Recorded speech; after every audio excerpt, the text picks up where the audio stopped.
if a pilot is flying around the curve of the Earth, then he should be dipping the nose down every 5 minutes. He should be dipping the nose down to stay around the curve. But the thing that really got me interested was, as you say, the gyroscope. In a plane, there is an artificial horizon, okay, and it's based on a gyroscope. And if you spin a gyroscope on a surface, it will want to stay upright. You can twist and tilt the surface as much as you like, the gyroscope will stay upright. So if a plane has a gyroscope and it starts following the curve of the Earth, the gyroscope would stay upright, which means the artificial horizon will start to roll backwards. But it doesn't. That's absolute proof that a plane flies over a flat surface rather than a curved one.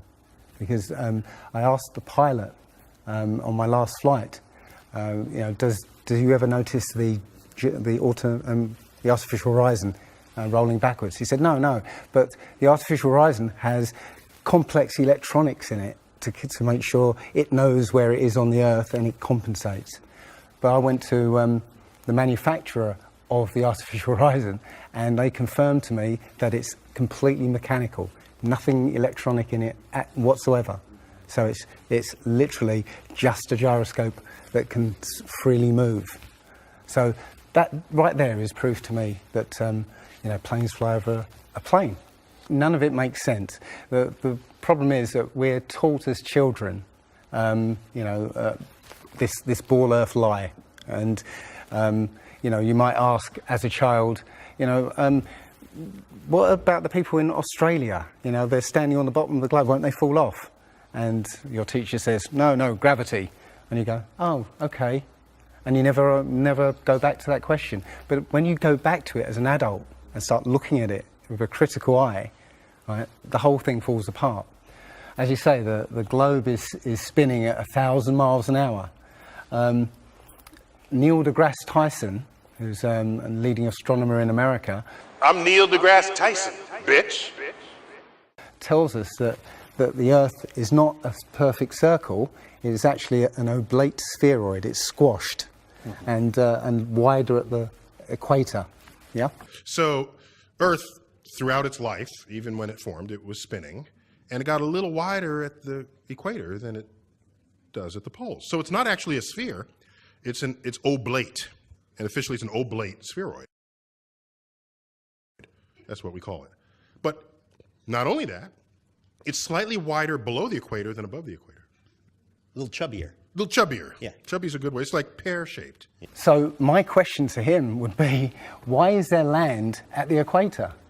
Because water will move more readily than rock. So if the Earth is spinning, the water will be collected at the equator. I mean, if you spin a wet tennis ball, the water shoots off at the equator, essentially. So all the water will be gathered around the equator. So why is there land at the equator? Doesn't make any sense. The other thing that's about the spinning Earth is looking at the stars. Now, directly above the axis of spin is the pole star, Polaris, okay, directly over the North Pole. And we're told that the reason that all the stars spin around the North Star is because the Earth is spinning at 1,000 miles an hour. Okay, seems to make sense, because if you put a long exposure camera pointing at the North Star, you'll see the stars will make perfect circles around, perfect star trails. The only problem is the Earth is also orbiting the Sun at 67,000 miles an hour. Okay, the Sun is moving, dragging the Earth and all the planets up that way or that way at 600,000 miles an hour. So why do we see perfect circles? Because that's the slowest speed, that's slowest motion in that mix, And yet the Earth is moving 67 times faster that way and 600 times faster that way. So you should see the stars do all sorts of strange motions, but you don't. You only see them make these perfect circles. That tells me that it's the stars that are moving, not the Earth. The thing is, what the scientists will give you is calculations and and theories why that happens. But we have experience. We see things and they either make sense or they don't make sense. What the scientists do is substitute our common sense and our intuition for calculations and theory, and we're supposed to believe the calculations rather than what we experience ourselves. There was a famous experiment back in the 1800s in England called the Bedford Levels experiment. Now, the Bedford Levels is a canal that is perfectly straight for 6 miles. Okay, so what a chap called Samuel Rowbottom did was he took a telescope, put it in the water about 8 inches above the water, and he had a friend, in a rowboat with a flag on the back, row all the way to the other end, and he was able to see the flag on the back of the rowboat the whole distance. Now, according to spherical trigonometry, the curve of the Earth is 8 inches per mile squared. So over 5 miles, that's 5 times 5, 25, times 8, which is 200, that's 200 inches, which works out at 16 feet. That means the boat should have been 16 feet below the horizon. He shouldn't have been able to see the boat. Now, the scientists will say, oh, refraction and this and light bending around the Earth and stuff. But the fact is, it's perfectly flat. And he in his book, he puts forward many arguments that show that, or many experiments that show the Earth is always perfectly flat. They say that you see the mast, go down last. Is literally just the way your vision works. Yeah, it's perspective and atmospherics basically. The limit of your vision is supposedly 3 miles. And then after 3 miles, you're supposed to see the boat start to go over the horizon. It's funny that Neil deGrasse Tyson again says that, explains that you can't see the curvature of the Earth from a plane. He says this, you can't see the curvature of the Earth from a plane because you're not high enough. The Earth is so big that you can't get high enough to see the curvature. Yet, you can apparently see a boat go over the curvature over the distance of 3 miles, which doesn't make sense. The thing is, when you look out and you see a boat start to go over the horizon, if you suddenly get a pair of binoculars and look, it comes back again. And once it goes out of the sight of your binoculars, if you get a telescope, it comes back again. It doesn't go over any curve of the horizon. What we found, many people have done experiments with very high-powered zoom cameras, and they've watched a boat sail out to sea, and they've just kept trained on this boat. And what they see is, after a very long distance, you see an atmospheric effect where the bottom of the boat disappears and and the top of the boat inverts, so you see a sort of mirror image.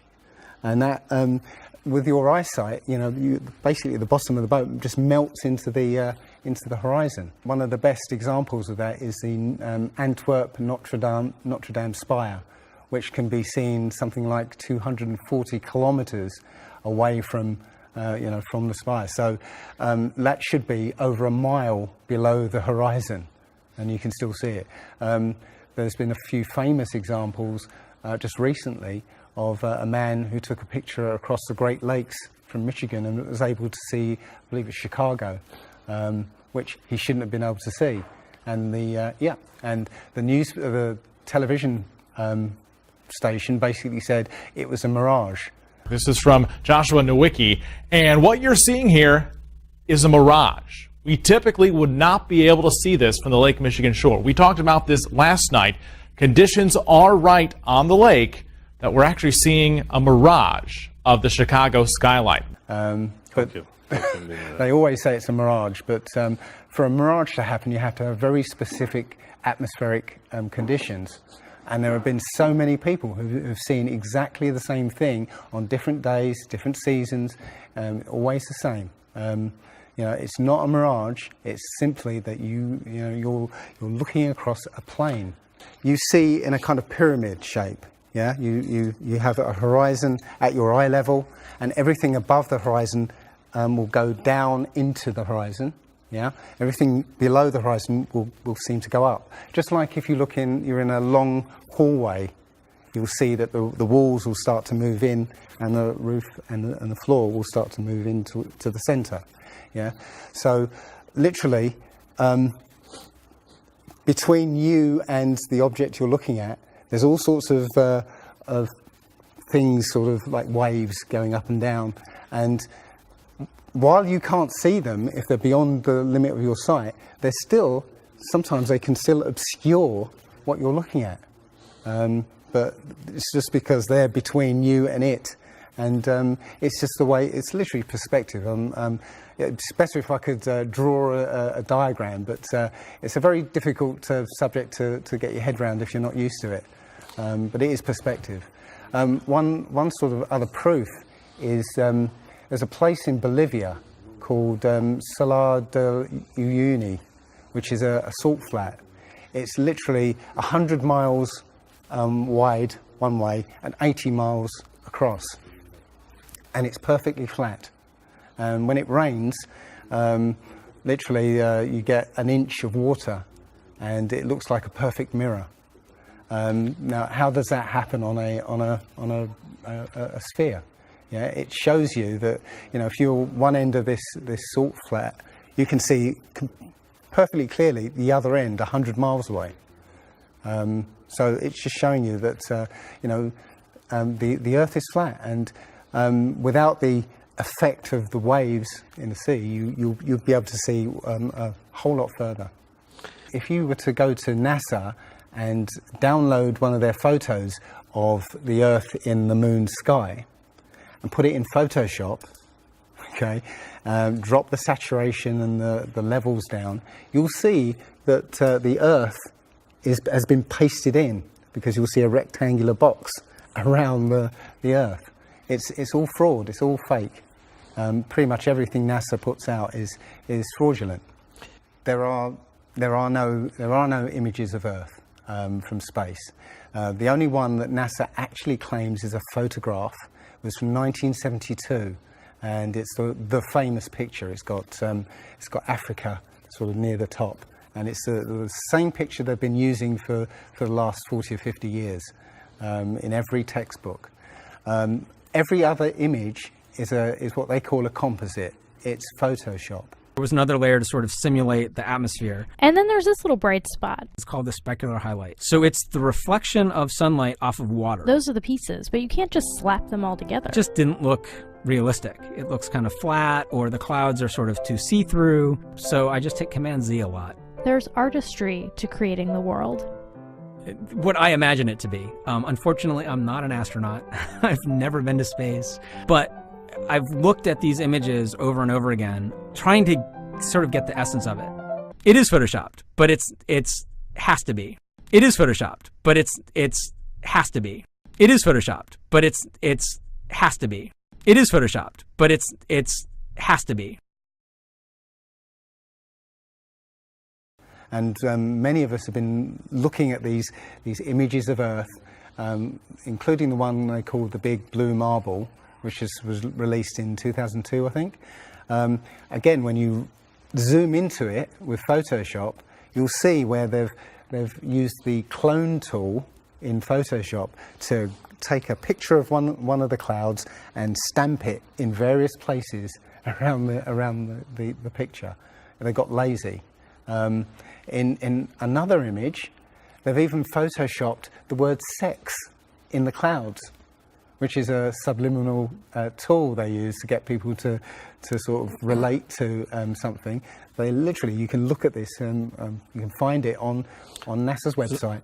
In a video I'm working on at the moment, I've got a video from what they call the Galileo space probe as it left Earth, it took a series of shots of Earth, apparently. And you see that over the course of 25 hours, the clouds never move. Okay. Now, I happened to find some pictures of satellite pictures of Earth, and I noticed that in these separately taken satellite shots, the clouds were exactly the same as the ones in the in this Galileo shot. So it's a cloud map. It would be very simple indeed to just silence everybody, put an end to this topic once and for all, turn the Hubble round and show us Earth in real time, zooming in onto a place so that we can see what's happening at that place, and we know that there is something up there looking down on us from space. But they will not do it. They can't do it. It can't. It doesn't exist. It literally doesn't exist. When you go onto the plane tracking software, you'll see hundreds and hundreds of flights over the northern hemisphere, and you can track those flights from beginning to end. When you look at any flight in the southern hemisphere, what you'll find is the flight takes off and disappears off the tracking, usually about an hour after takeoff, and then later on will reappear an hour before landing. Now, there's no explanation for it. I mean, the point is that distances are very different, and distances and flight plans are very different on the flat Earth than they are on the ball. And when you look at flights in the southern hemisphere, they make some really crazy, sort of deviations. So, for instance, if we look on here, let's say a flight from Cape Town over here to Australia, say Sydney in Australia, they will take you to Dubai first, somewhere around here. Yes. Just recently, there was a case of a woman who was pregnant on a flight, and she was her waters broke on the flight, and I think it was from the Philippines to Los Angeles. Mm-hmm. And again, if you look on this map, you're from around here somewhere to here. Okay.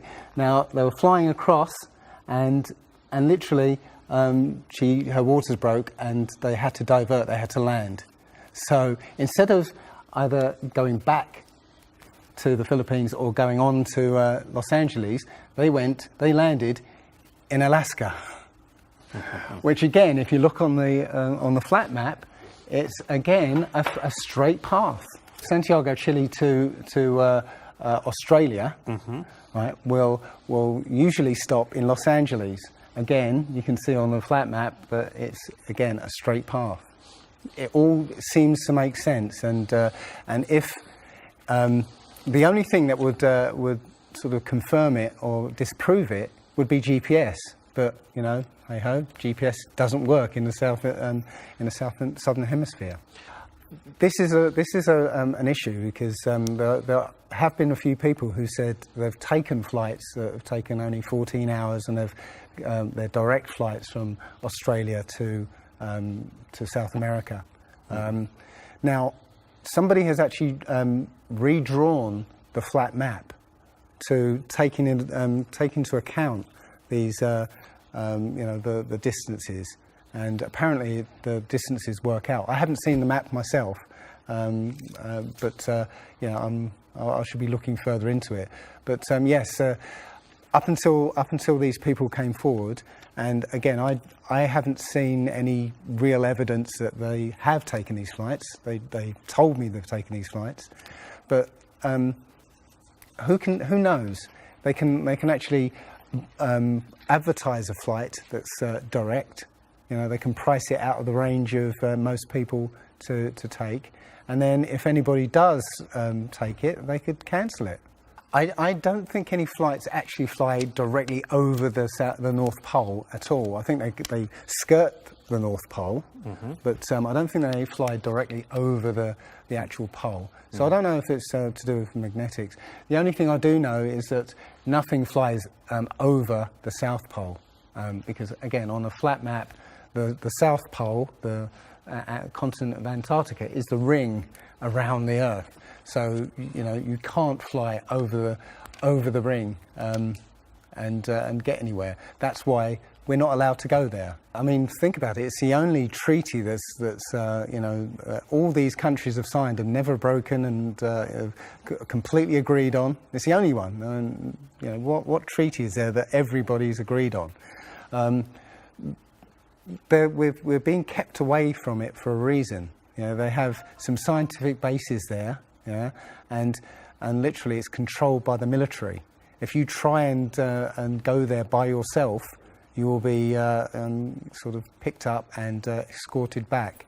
There was a guy called Jarls Anderhoy who tried to take a mission to the Antarctica, and he was picked up and taken back by the military. It's a good reason, because they don't want you finding out what's beyond. Admiral Byrd he actually did four expeditions, and most of them were military expeditions with huge military groups. Thousands of people, planes, boats, the works. And yes, he confirmed in an interview that he discovered a continent as big as the continental United States out there, that was with warm water lakes and mountains and everything, that was completely uninhabited. And he described it as the other side of the South Pole to Middle America. So on the globe, that means it would be somewhere in the Indian Ocean. There's a huge continent that nobody knows about. So yeah, there's more going on than meets the eye. The other thing is, after Admiral Byrd came back after his last expedition, Antarctica was sealed off, and both America and the Russians started firing nuclear missiles straight up. Now, in America, that was called Project Operation Fishbowl, and it came under something called Project Dominic. Well, Fishbowl makes sense, because it seems like Admiral Byrd found the edge of the dome, while he was out there. And as soon as he left there, they started firing missiles straight up, I believe, to try and test how far that dome went. If you look at the footage of these explosions, what you'll see is an explosion. Well, when a bomb goes off in midair, it's a fireball. It expands in all directions and mostly up. Okay. Now, if you look at these explosions on Operation Fishbowl, they explode outwards in a ring, which means it's exploding against something, because it can't rise with the heat. So it's exploding against something and exploding outwards. Okay, and the middle of the explosion, you'll see it glows, hot, and then it cools over time. So it looks to me like they were exploding against a dome. Now, I said it was Operation Fishbowl, obviously Fishbowl, but there's a chap called Rob Skiba who discovered that the Project Dominic, the word Dominic means of the Lord, Fishbowl of the Lord. So I believe they clearly know that we're in an enclosed system, and Admiral Byrd found the edge, and they've tested to see how far it goes up. They will also say that if a sniper is trying to hit something a great distance, a couple of miles away, they have to take into consideration the spinning of the Earth, because they say that as the bullet leaves the muzzle of the gun, it's now independent of the rotation of the Earth. So, the Earth will spin away from where the bullet, and you have to take that into account. They say that about artillery shells as well, but it's not true. If that was true, a sniper would have to spend ages and ages calculating how to make that shot, and they don't. They literally take into consideration the wind and the elevation, and they don't take the Coriolis effect into consideration at all. Also, planes. If that works for bullets, if bullets, as soon as they leave the Earth, they're now independent of the spin, then why doesn't it work for planes? Yeah, there's a video on YouTube that actually tries to explain that the Coriolis effect works by using the example of a paper plane. You have to throw it. If you throw it north, the Earth will spin and the plane will land sort of east. But if you take the idea of a real plane, a plane would have to aim north to go east in that case. But that's not what happens.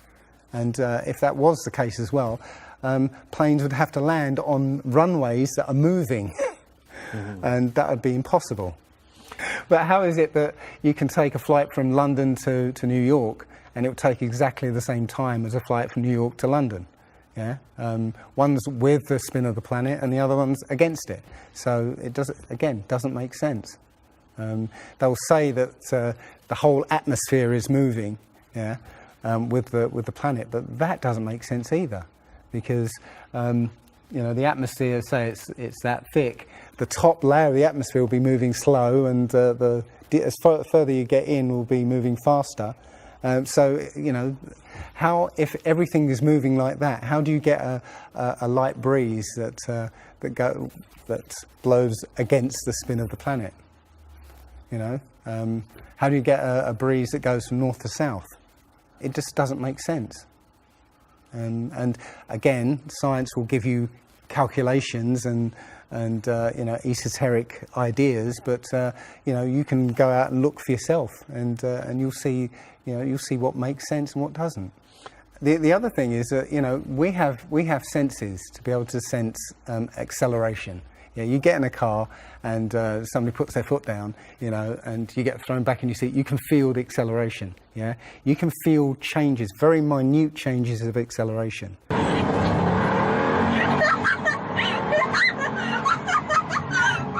Yeah. So how is it that if you live up here in Macedonia, yeah, which is spinning at maybe 700 miles an hour, yeah, because the speed it's spinning is slower than this speed. So if you took a flight down to Africa, yeah, on the equator, why don't you feel the change in acceleration? Yeah, so why don't you feel the change in acceleration? You have these senses that will register the slightest change.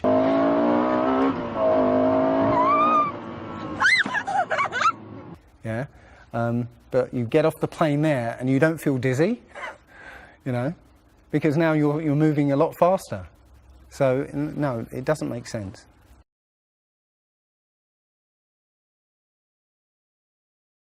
Well, you saw from his balloon when he stepped out on the platform, the curvature of the Earth. Yeah, it looked very obvious. Oh, everybody pointed it and said, "Oh, look, there's a curvature." But when you actually looked at the ground, when you looked at the Earth, well, it was New Mexico. That's where he jumped. The whole Earth that you saw there was New Mexico. So if that was a curvature, the Earth must be very, very small indeed, and New Mexico must take up a huge part of it. Yeah, it was a fisheye lens to curve that, to make that curve. And when he jumped, it took I think it took him like 2 hours to get to that height. Yeah, he went straight up. In that 2 hours, the Earth should have rotated away quite a distance, but I think he only landed something like 70 kilometers away from where he sort of went up in the first place, and that can be attributed to the wind. So no, I mean that there's no proof whatsoever. There is so much to this. As I said, if you start looking and asking questions about the very basic things, you'll find that the answers you were given as a child just do not make sense.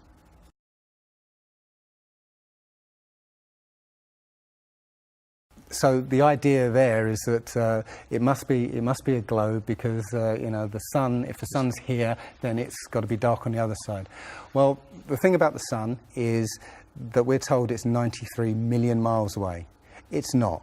It's actually something around 3,000 miles away, and about 34 miles across. That might sound really crazy, but if you look at look out on a day that's got broken cloud, you'll see that the sun rays will come out at an angle. Most people have seen this. The rays come down at angles. If the sun was 93 million miles away, then all the light will be coming parallel. So if you imagine, there's no way to show 93 million miles, but something way, way over there, all the light that reaches this globe will be parallel. There's no way that light can come that far and spread out like that.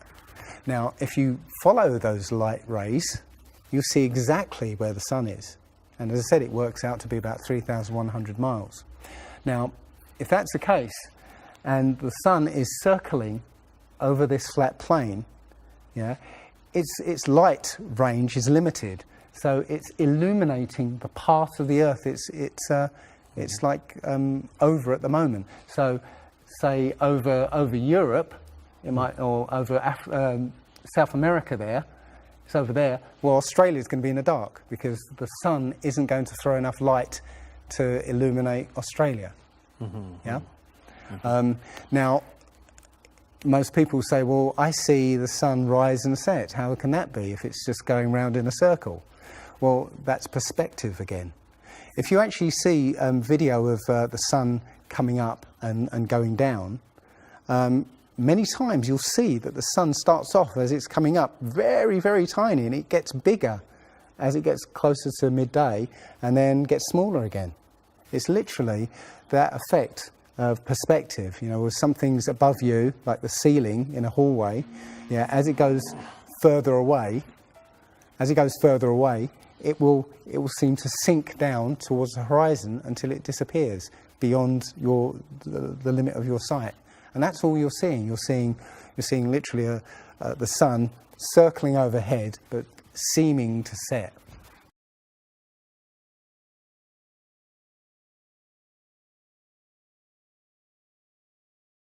There was a team in California that launched a rocket 75 miles up. And you can find this video on YouTube. It's difficult to watch because the cameras, there were 7 cameras on this rocket, and it was spinning as it went up, so it's very, I say, difficult to watch. But this chap, Refi, studied this video meticulously, looking for some kind of mistake or some kind of evidence, and he realized that he could see the moon. So he went online to a website called timeanddate.com, where it will show you graphically where the moon and sun is at any time on any day. And he did a bit of detective work to find out exactly when the rocket was fired, and found that the moon should have been on the other side of the planet, over Australia. Now, the rocket was 75 miles up and it could see the moon, but anybody down on the ground wouldn't be able to see it. But the point is that if the moon was over Australia, on the other side of it would be on the other side of the planet, which is, okay, there. So down there on the other side of the planet, and the rocket went up here. So there's no way that rocket should have been able to see the moon on the other side of the planet.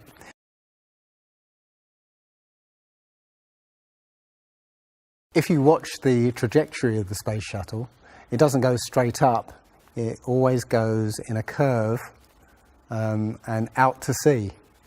The point is that they actually go horizontal. The space shuttle goes horizontal. It never goes any further up. It goes horizontal, very, very low down in the atmosphere, because it drops its external tank while it's still in the atmosphere. So, you know, it's still in the atmosphere while it's horizontal, so it never gets any higher, and it goes out of sight, not because it goes too high, because it goes too far downrange. And it seems that nobody's ever on the space shuttle, and the proof of that is the Challenger disaster. In, I believe it's 1986, the Challenger exploded just after takeoff and killed 7 astronauts. But it turns out that 6 of the astronauts are still alive, and most of them are using their original names. And you can find pictures of them. They're using the same names, and they're doing ordinary jobs now. Teachers, lecturers, lawyers, whatever, but they're still alive. I think it's a mock-up. I think it's an empty shell and literally just dishes in the sea, out of sight. And they have a plane that's mocked up to look like a space shuttle. And you can see whenever the space shuttle lands, you can hear it. It's a loud jet engine. You watch any video of the space shuttle landing, you can tell it's a jet engine. It's a jet-powered aircraft. That's it. It's not a glider. In my video, I show you a glider, how that seems, and then I show you the space shuttle. And yeah, it's not a glider. It's an aircraft. And that's what they're fooling us. They're taking billions of dollars in and giving us images and fake planes for that 10 billion, you know, however many billions of dollars it is. That you've got the external tank and the space shuttle. Yeah, it's like horizontal at this point, and then they drop the tank. Okay, now the space shuttle isn't powered at this point because the tank has all the fuel. Yes. Okay, so when the engine stops, the tank is dropped. Basically, the space shuttle and tank should follow the same path because neither of them are powered. They should both fall in the same way. Now, because the tank has all the fuel, those pods on the back of the space shuttle aren't fuel tanks. They have a very, very small amount of fuel in there for orbital manoeuvring. But from this point, which again is still in the Earth's atmosphere because the tank, you know, is falling there, it now has to go from there into orbit. They haven't got the fuel there to insert it into orbit.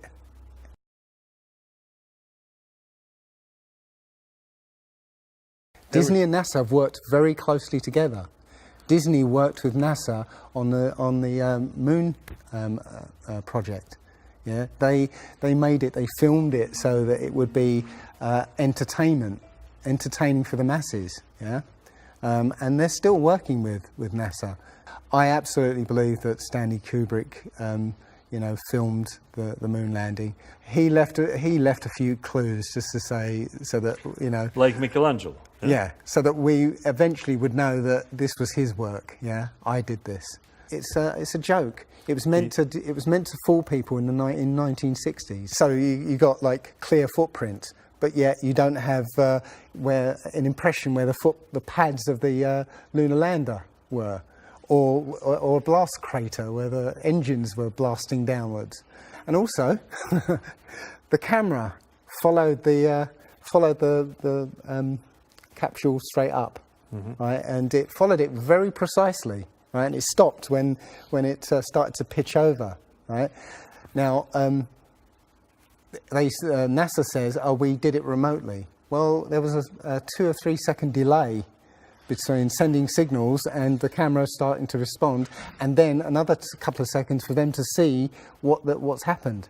So it's next to impossible to get that sort of accuracy with that kind of, and it's only done once. I mean, they can't sort of keep doing it over and get it right. They do it once and they got it right the first time. So no, it's either they left an astronaut on the moon to film them, or it was fake. It was fake. It was absolutely fake. There's not too many people involved in this. I mean, NASA controls space as such. The other agencies have popped up, but literally it's a money-making scheme. NASA makes, hundreds of billions of dollars a year. Dobra, Rusy. Okay. The Russians, okay, they're getting in on the act as well. They make money from this. And have you seen the imagery that they put out?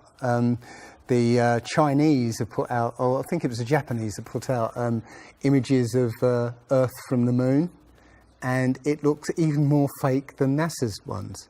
It's a money-making scheme, and they're all joining the bandwagon. But that isn't the first thing that's been hidden over the years. I mean, we're all driving petrol cars because 100 years ago, the Rockefeller family basically cornered the market on oil, and the car industry was going electric. So, you know, all cars would have been electric from the get-go, but they basically forced everybody to use petrol cars, and have hidden this secret. And literally, you know, we could be running around in electric cars that have unlimited mileage by now, but we're still using these 100-year-old machines, dirty machines, because of a secret that's been kept. It's easy. If everybody's been trained into believing that this is real, right? And there's space, and it's within our interest to explore space and you know, go to the moon, go to Mars. Yeah, people will pay for it, and they're making billions. And yeah, there's more to it, because I believe there's a big deception coming, and it's to do with aliens, because now since Roswell, 1947. That was the first time anybody had ever understood the idea of aliens. But since then, we've been bombarded with science fiction and the idea of aliens. And most people believe there are aliens out there. So they've prepared us for an alien invasion or an alien saviour. And I think the flat Earth came along at the right moment to educate people, to make people believe or understand that we've been lied to. And if you know, as I know in my heart now, that is real and this isn't, I will not be fooled by aliens coming, because there are no aliens. There's no space. Yeah, it's all fantasy by Disney and NASA.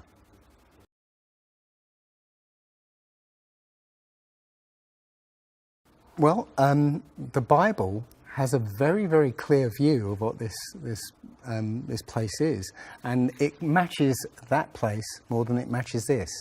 Okay, and what it says is the great deep is under it, just water. It's just deep water, and above the firmament is water.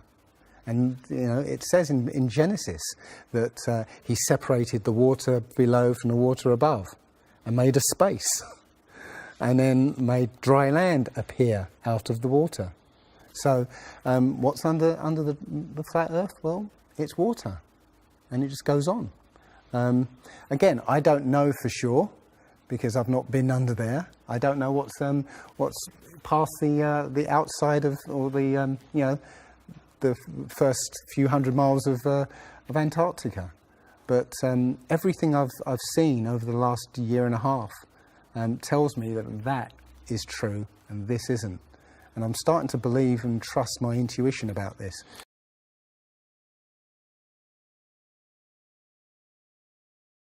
Nobody has actually really gone all the way across Antarctica. Yeah. Now, there are millionaires out there who could, you know, assemble the resources to make an expedition and completely, you know, go across and chart Antarctica and make a name for themselves, being the first person to do that. Yeah, but nobody ever does. One thing I was going to say, which is slightly totally off topic, but the topic I really want to go to is that people, ordinary people, have become scientists through this. Okay. You know, the science community is ignoring a lot of the things that we're looking at, and so normal people are going out and doing experiments. And one of the experiments has turned up an amazing fact that we've not been told, and it destroys the whole idea of this heliocentric system, and that is the moon. If you get a piece of card, put it on the floor, and sort of you put another piece of card to act as a barrier for the moonlight. So you have the moon above, card on the floor, and a piece of card in front to shield half of the card. Yeah. Now, a lot of people have these laser thermometers. Now, you can actually measure the temperature of the moonlight next to the temperature of the shade of the moonlight and you'll find the moonlight is colder than the shade, the opposite from the sun. So the moon is throwing out its own light, and that light is the opposite from the sun. Now, that tells you that it's not reflecting the sun's light. It's producing its own, and its light is different from the sun's. So, you know, the scientific community have not told us this, yeah, because they won't tell us this because it destroys this idea that the sun is, you know, is lighting up the moon.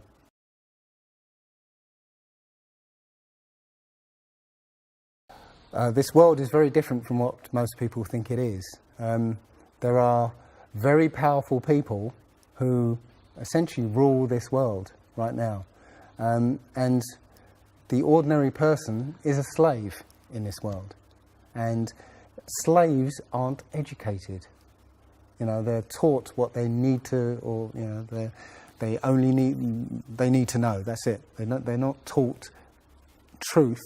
They're taught what they need to know, and so you're taught enough so that you can, you know, do the paperwork and operate the machinery, but you're not meant to know what's really going on, because that's the power they have over us. They know what's going on, how this world works. We don't, so they can control us. One of the things about slavery is the slaves weren't freed. They were never freed. When the 14th Amendment or 13th Amendment, I can't remember which one, actually made everybody a slave. If you're a citizen of a country, you're a slave. That's what a citizen is. So they literally extended the slavery to everybody and made it an open prison, and that's where everybody in the world lives now. We're slaves to very powerful masters. We don't see bars. No. Yeah? The bars are the borders of the country.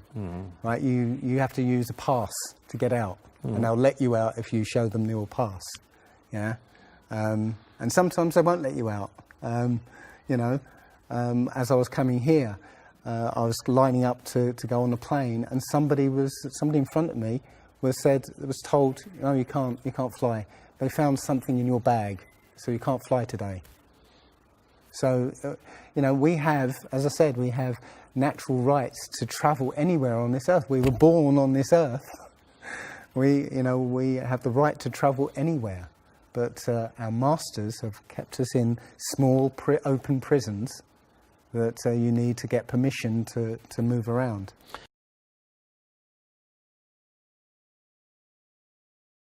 This idea that, billions of years ago, nothing exploded and then everything came out of that nothingness, ridiculous. But they try to make you believe that the idea that a supreme being, a creator, created this is ridiculous compared to that idea. I mean, if you look at it objectively, I would lean towards a creator because, there's so much that points to, the fingerprint of a creator. But it's no less ridiculous than nothing exploding and becoming something. In my opinion, the Big Bang theory and the theory of evolution and the Ball Earth theory are all interlinked, and they're all there to make us feel as though we're insignificant. We're small, tiny, miniature, unimportant pieces of slime crawling around on a speck of dust in an infinite universe. If that's true, and there's no purpose, there's no meaning to anything, then our owners can do whatever they want with us. Then, this is all accidental, so food can be genetically modified because it's imperfect. We can be modified because we're imperfect. If we realize that this is the universe, and complete universe. Yes, this system is everything. Everything that NASA has put out is CGI, is fake. Okay, You know, people say, I think you mentioned it, you know, if you look out into the universe, you see that the moon is round, you know, spherical, and the planets are spherical, and so why are we flat? Well, how do you know that the planets and the stars are spherical? You know, all you get is, if you look for a telescope, you see a flat disk. If you think you see a spherical shape there, well, it needs two eyes to resolve 3D. If you're looking for a telescope, you can't see anything in 3D. It's going to be flat anyway. So all you see is a flat blob of light. It's only NASA that's given you these beautiful pictures of so-called planets and stars. Yeah. So it's a fallacy to say, well, everything else out there is spherical, so we must be. You know, how this is special. You know, so why? It's like saying a basketball is round, so why isn't the court round? You know, it's a fallacy. So this idea of a ball Earth, theory of evolution, the Big Bang, is all about making us feel nothing, so that we can be used. If everybody realized how special we all are, how unique every single life is, then this whole world would change overnight. We wouldn't allow ourselves to be used by this cabal. We wouldn't allow this planet to be destroyed, because they're destroying it because, oh, it's just an accidental planet, one of millions. We've found other Earths, you know. Eventually, if this one gets too messed up, we'll go to another one. No, this is it. So if we all realise that, then we wouldn't allow all these things that are going on. It's all about control. There are a small group of people who want to control the world, and because there's so many of us out there, you know, they can't control us directly. They can't, you know, this small group of people can't, you know, come round to all of us and control us directly. So they must use our own minds, our own hearts and minds against ourselves. And this is what they've done. They've educated us into this world, into this globe spinning, you know, heliocentric Big Bang evolution world, which makes us nothing.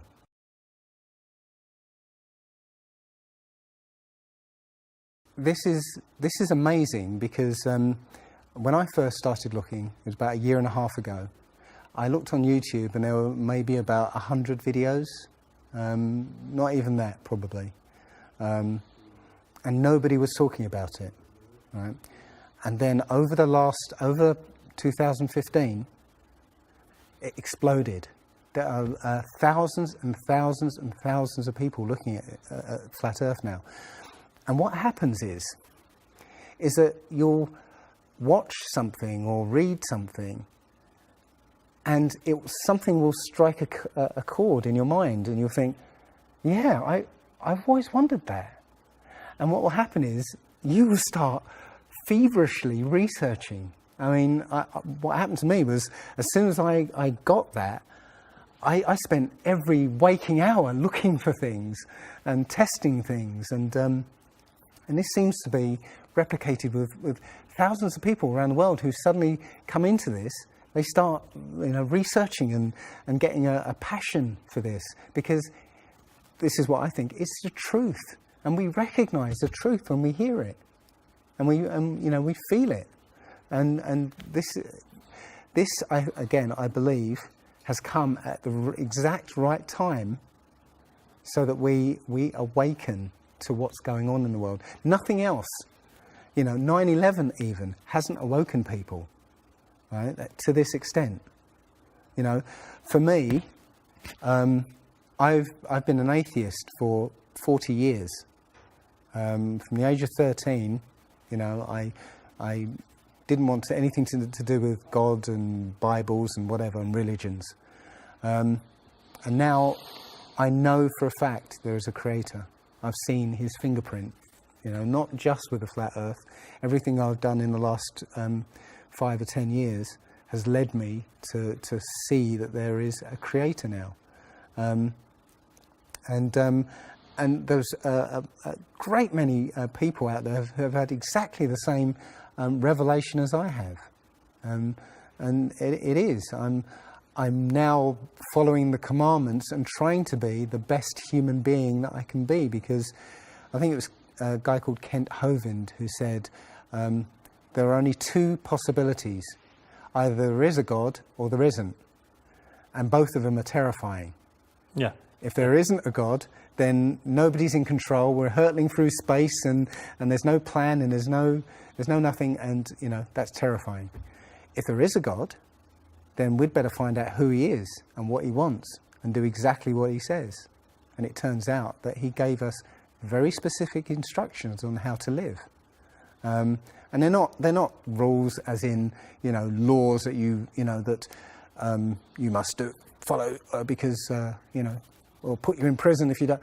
No, these are rules to live by, to make a harmonious world. Don't harm anyone, don't kill anybody, don't steal from people, don't covet people's items, Don't lie. Don't lie. I mean, these things are written in our hearts anyway, yeah?